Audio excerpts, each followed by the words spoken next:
विद्यार्थी मित्रांनो, या व्हिडिओमध्ये पाहूया आपण भागाकार भाग 2.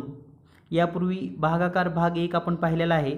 In this video we have to learn division part 2 and 3 digit number और 2 digit number divided by 1 digit number. म्हणजेच 3 अंकी संख्येला 1 अंकी संख्येने भागणे यासारखी महत्त्वाची उदाहरणं पाहूयात लगेच. विद्यार्थी मित्रांनो, या व्हिडिओमध्ये पाहूया आपण division part 2.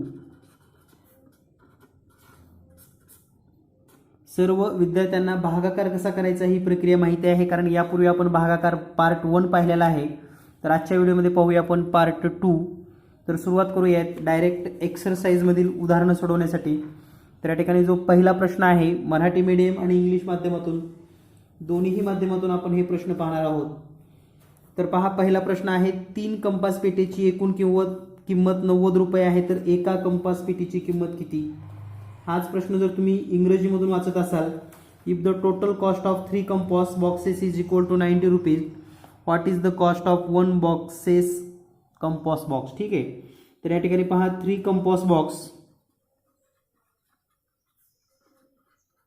Price is equal to 90 rupees and then for 1 compass box is equal to what? तर या ठिकाणी आपल्याला 90 ला 3 ने डिवाइड करावं लागेल, मीन्स 90 डिवायडेड बाय 3. तर या ठिकाणी पहा, 3 9 ला भागूयात आपण. 3 3 चा 9 किंवा 3 3 9, 9 मधून 9 गेले 0, पुन्हा हे 0, पुन्हा 0चा भाग घालूयात या ठिकाणी, पुन्हा हे 0. म्हणजेच for each number divided by the given number, म्हणजे दिलेल्या संख्येतील प्रत्येक अंकाला दिलेल्या अंकाने आपल्याला भागायचं असतं. आणि आपला भागाकार किंवा क्वेश्चन जे आलेला आहे ते 30 आहे. आणि म्हणून price for 1 compass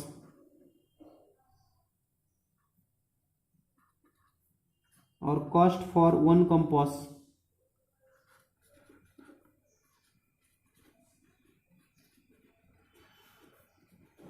box is equal to Rs 30 rupees.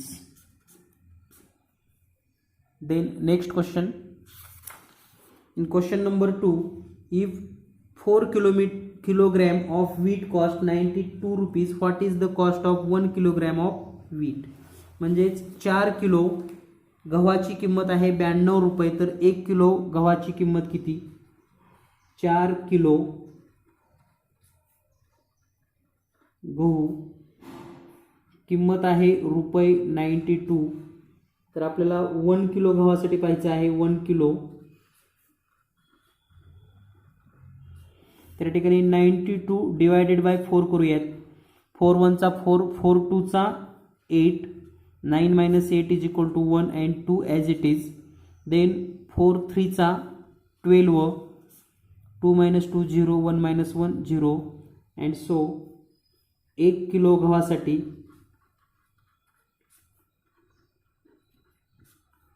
बरोबर 23 रुपये, 23 rupees for 1 kg wheat. Next question number 3, if 31 liter of milk are poured into 4 liter vessels, how many such vessels will be completed filled and how much will be there be in partly filled vessel?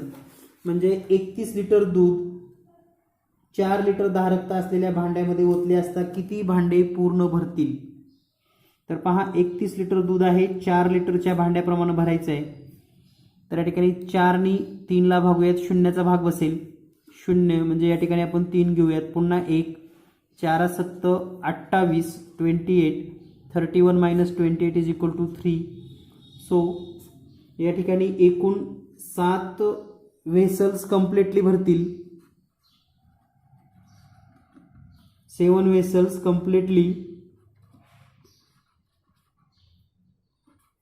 filled and here the remaining, म्हणजेच बाकी 3 आलेली आहे 3 litre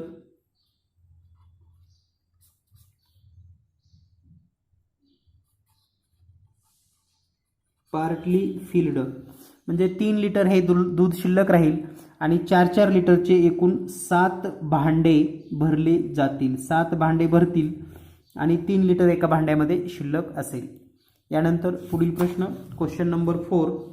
if 49 seedling are to be planted in a garden in row of 7 sampling each, how much such row will be made. म्हणजे एका रांगेमध्ये 7 रोपे अशा पद्धतीने 49 रोपे बागेत लावायचे आहेत. तर प्रत्येक रांगेमध्ये किती रोप आहेत तर पहा 49 divided by 7 700 because divided by each digit. So here 4 minus 0 is equal to 4 and 9 as it is. 7 7 चा 49 00 means here the 7 rows. म्हणजे प्रत्येक रांगेमध्ये इन 7 rows 7 सीडलिंग्स, म्हणजे 7 रांगेमध्ये प्रत्येकी 7 रोपे असतील. Then next question number 5. The question number 5 is, if 40 children stand in 5 equal row for a drill, how many children will there be each row. म्हणजे 40 विद्यार्थी 5 समान रांगेमध्ये उभारले तर प्रत्येक रांगेमध्ये किती विद्यार्थी असतील तर पहा 40 डिवायडेड बाय 5 करावं लागेल आपणास. 500 4 minus 0 4 and 0 as it is. 5 8 चा 40 and it become 00. So in each row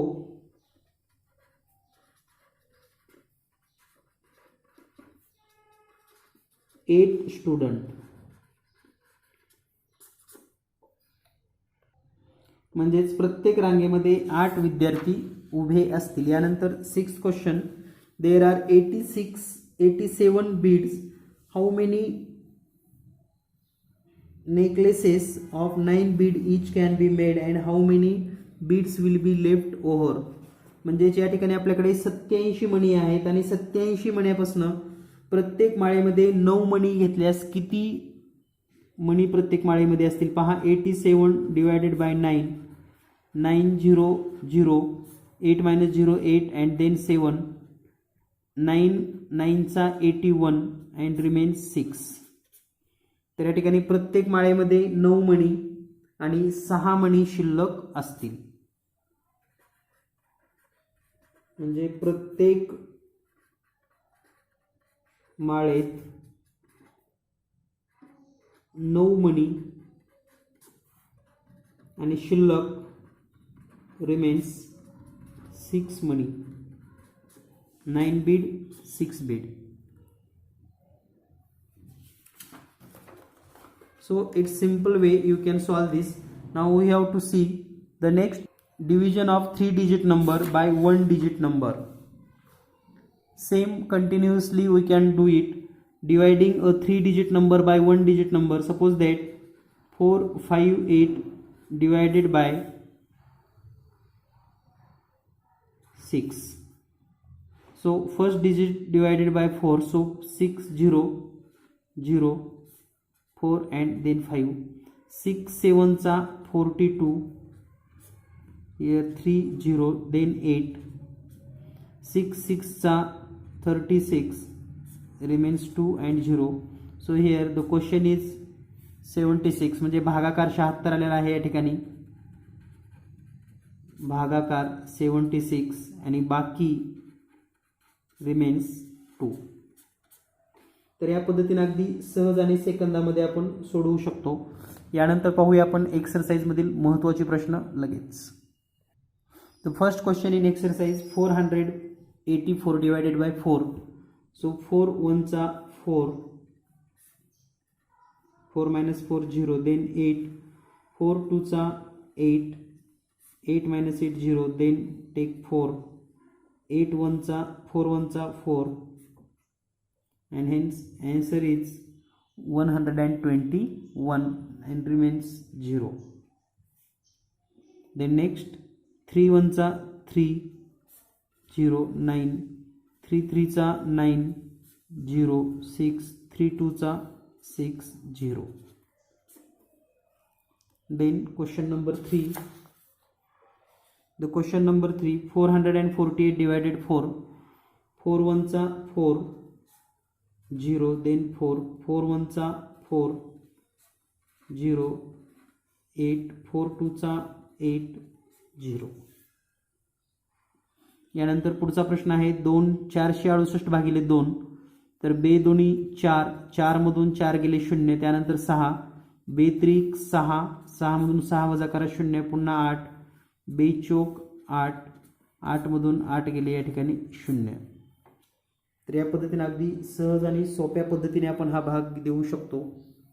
तर सिम्पली वे तुम्ही हे सोडवू शकतात. यानंतर पाहूया आपण next exercise. 494 divided 4. 4 1 4 0, then 9 4 2 8 9 minus 8 1, and then 4 4 3 12 remains 2. तर या ठिकाणी भागाकार आलेला आहे 123 आणि बाकी आहे 2. म्हणजे या ठिकाणी आपण लिहू शकतो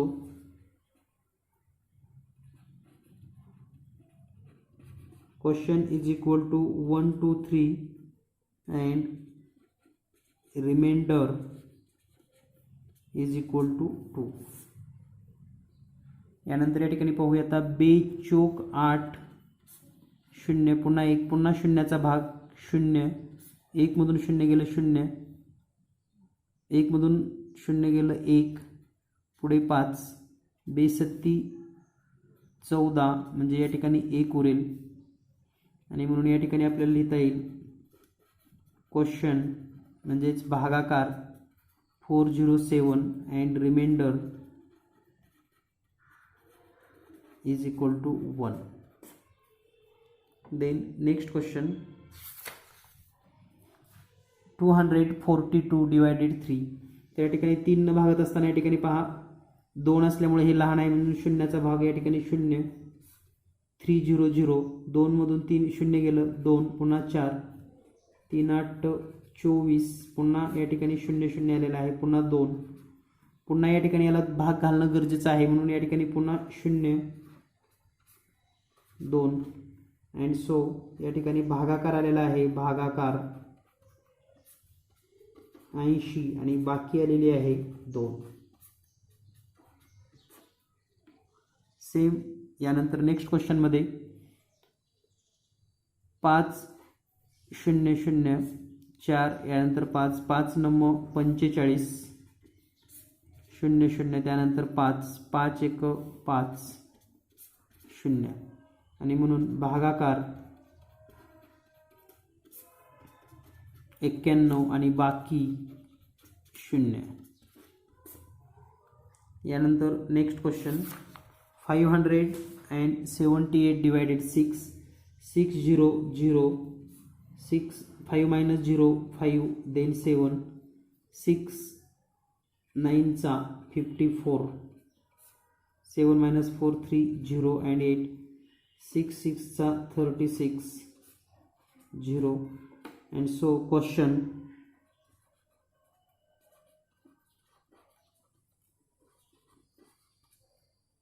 is equal to 96 and the remainder is equal to 2. Then next 8 1 8, 9 minus 8 1, and then 4 8 2 8 1 8 remains 6, then 5 8 8 64 remains 1, and hence the question is equal to 118 and the remainder is equal to 1. Then next question 647 divided 7. 7 0 0, 6 4, 7 9 63 1, and then 7 7 2 14 3, and hence here the question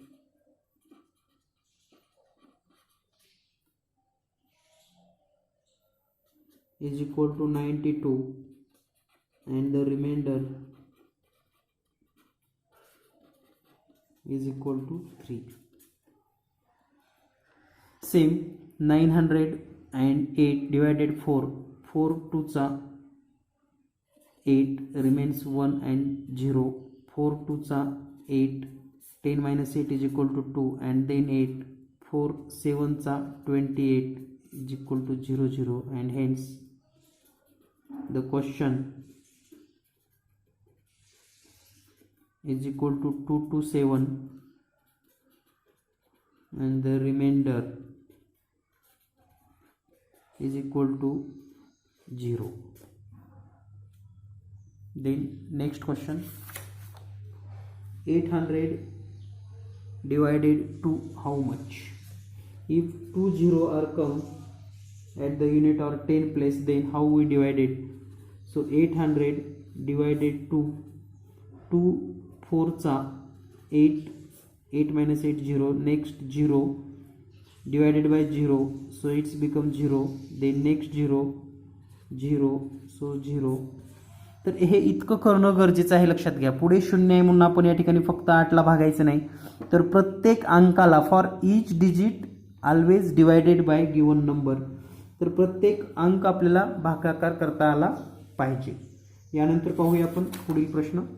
पुढचा प्रश्न आहे पहा, 500 divided 5.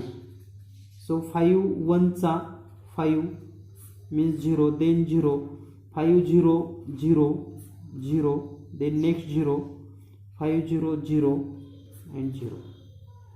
So here you can write the question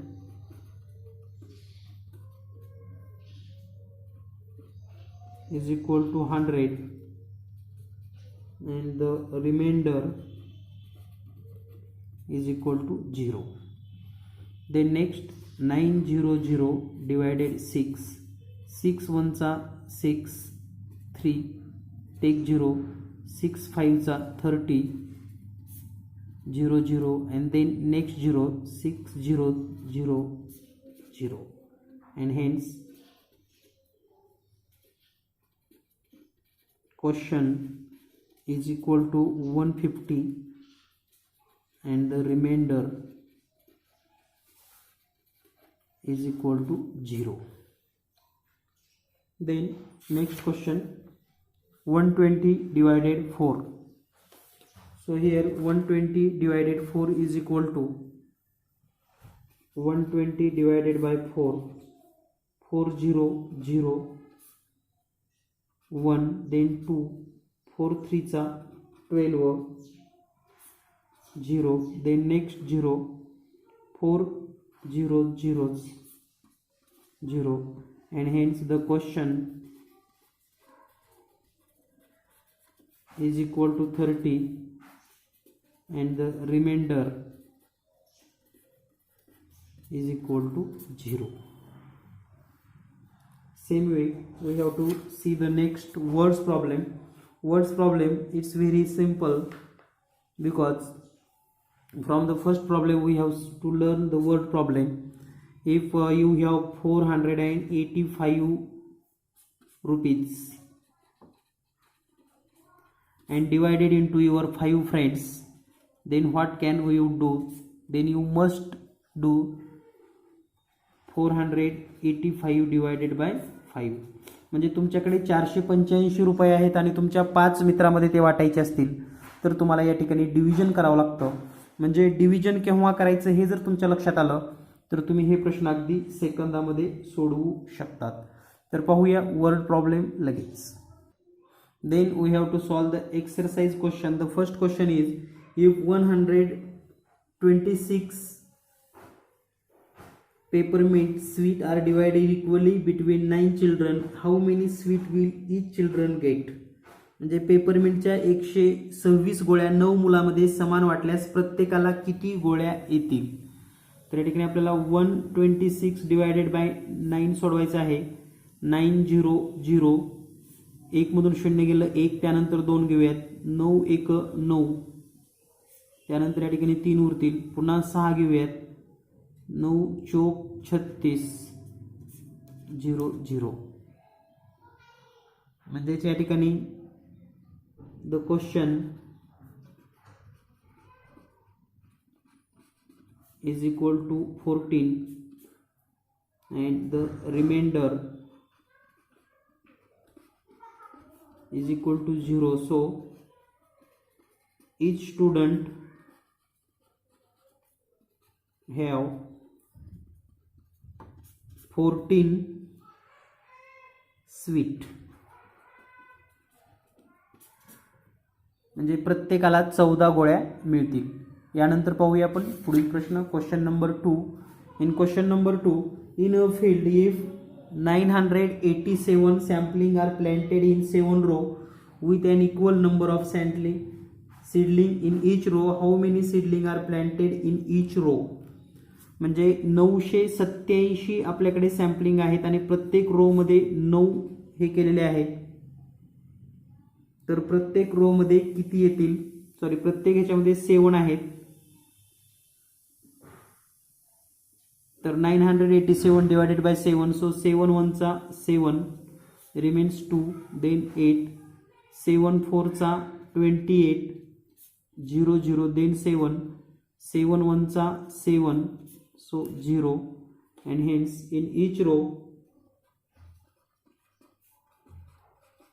141 seedling. म्हणजेच प्रत्येक ओळीमध्ये 141 रोपे लावता येतील. यानंतर पुढील प्रश्न पाहूया आपण. पुढील प्रश्न आहे third question. In a hostel has 132 student with 3 student in 1 row, in how many rooms 1 room, in how many rooms are there student stay. म्हणजे एका हॉस्टेलमध्ये 132 विद्यार्थी आहेत आणि प्रत्येक रूममध्ये 3 विद्यार्थी जर प्रत्येक रूममध्ये 3 विद्यार्थी, तर एकूण रूम किती असतील? तर पहा, 3 शून्यचं 0 या ठिकाणी 1 येईल, पुन्हा 3 3 चौक 12, पुन्हा 1 उरेल, पुन्हा 2 3 चौक 12 0 0. म्हणजे या ठिकाणी प्रत्येक रूममध्ये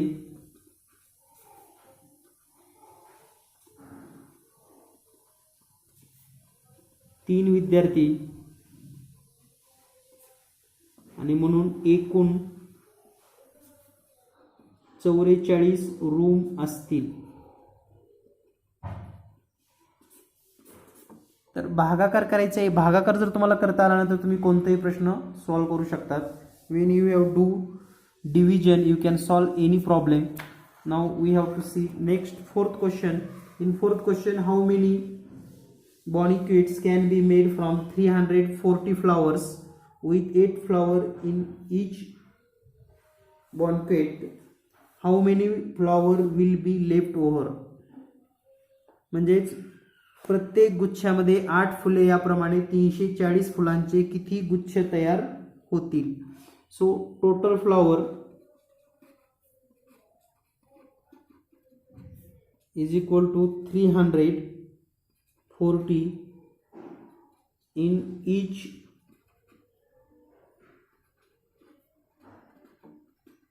bouquets 8 flower,